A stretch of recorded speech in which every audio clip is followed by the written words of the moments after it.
Coach na ng bastos noon sa Gilas, humanga na nga ngayon sa lakas ng team. Coach ni Karl Anthony Towns, sinabi ang tsansa ng Gilas Pilipinas laban sa Dominican Republic. At Gilas Pilipinas, binago na ang sistema, ngunit bago ang lahat ng ito, kung gusto nyo ng matibay na running shoes, ito ay mabibili lamang sa halagang 1,299. I-click lamang ang link sa comment section mga kaibigan or bisitahin lamang ang tiffin.com for more high quality shoes. Nauso na ang small ball lineup sa basketball ngayon. Ang Gilas Pilipinas para sa unang pagkakataon ay kumuha ng naturalized wing mga kaibigan sa halip na kumuha ng big. Gayunpaman kahit papano, ang national team mga kaibigan ay nahanap nga nila ang sarili kasama ang tallest roster ever. Itong araw ay kahanga-hangang pagkakataon sa panahong napagmay-ari ng araw nila ngayon ang sukat. Ang game ng araw ngayon ay nagtungo na sa opposite direction. Ayon sa national coach na si Chot Reyes, sinabi nga niya ang mga bagay na ito during sa introductory press conference sa Smart Araneta Coliseum. Dagdag pa nitong ni Reyes, during sa kanilang kapanahunan, sa panahong ang lahat ay patungkol lamang sa sukat. Silang araw ang unang kupunan sa World Cup mga kaibigan noong 2014 ay ang naglaro ng small ball lineup. Sila ay ginawa ng araw ito noong 2013 at 2014. Silang araw ay inilaro ang 3-point guard sa team mga kaibigan at kung babalikan, ang lahat ng araw ay naibash mga kaibigan sa panahong ginamit ng araw nila ng sabay itong si Jimmy Alapag, Jason Castro at Paulie ng magkasama or L.A. Tenorio. Ngayon, ang lahat ay ginagawa ng araw ito sa buong mundo. Nahanap ng araw nila ang kahanga-hangang bagay sa ngayon na nabiyayaan ng araw sila ngayon ng sukat. Ang game ng araw ngayon ay nagtungo na sa opposite way. Ang laro sa ngayon ay mas lalong nagtungo na sa opposite way mga kaibigan. Salamat na nga rin sa revolutionizing Golden State Warriors squad na kung saan rin ang kasalukuyang Team USA head tactician mga kaibigan na si Steve Kerr, na ayon pa nga kay Reyes, siya ay naniniwala na mahalaga pa rin ang sukat at ito ay napakalaking bagay para sa national squad na kung saan sisimulan nga nila ang campaign sa World Cup sa araw na ito.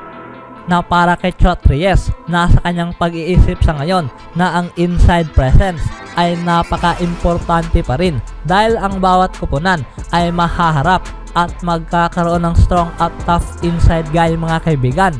Ang Gilas Pilipinas ay papasukin ang World Cup mga kaibigan kasama sa frontline ang 7'3" na si Kai Soto, 6'10" na si AJ Edo at Junmar Fardo. Kabilang na nga rin dito ang 6'9" na si Japit Aguilar bilang ang team's captain. Ang mga bigs neto ay ang nakapagbigay sa team ng luxury mga kaibigan para tutulong sa Filipino-American na si Jordan Clarkson bilang ang kanilang naturalized player. Ngunit itong si Reyes ay hindi inisip na ang makadagdag ng sukat ay magtra-translate patungo sa easier campaign para sa Gilas Pilipinas. At ang tamang unang laban ng team ay sa araw na ito sa Philippine Arena na kung saan ang frontline mga kaibigan ay magkakaroon ng lubhang pagsubok laban sa Dominican Republic at sa NBA star na si Karl Anthony Towns. Na para kay Reyes, walang araw sa kanyang pag-iisip ngayon kahit na sila ay maging pisikal. Walang araw sinuman sa team mga kaibigan at maging sa buong World Cup ang makakapigil dito kay Karl Anthony Towns sa one-on-one. Itong araw ay kakailanganin ang Lion para talunin sila, pigilan ito at ang Dominican Republic dahil hindi nga raw isang one-man team ang kanilang lalaruin. Itong si Reyes ay hindi na sinukat ang tsansa ng Gilas Pilipinas mga kaibigan mula sa kanilang opening day sa matchup. Dahil patuloy pa nito, sinabi nga niyang natutunan ng araw niya ito sa loob ng 9 na taon na napanghawakan ang national team, lalong-lalo na sa ganitong klaseng kompetisyon na kung saan hindi nga raw dapat mabahala patungkol sa tsansa. Dahil ang tanging alam lamang nito mga kaibigan ay ang isang bagay na simpleng makarating lamang sa posisyon para makipag-compete. Na para kay Chot Reyes, 50% ang patungkol sa magpakita at sila ng araw ay andito. Inilagay ng araw nila ang kanilang sarili sa 50% position mga kaibigan para mag-succeed.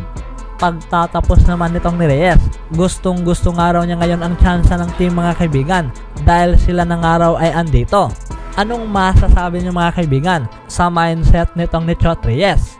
Sa kabilang banda naman, ang coach na si Nestor Garcia at veteran Eloy Vargas mga kaibigan mula sa Dominican Republic team ay sabik ngayon na umaasa mula sa clash laban sa home nation ng Pilipinas mula sa kanilang opening match sa FIBA Basketball World Cup.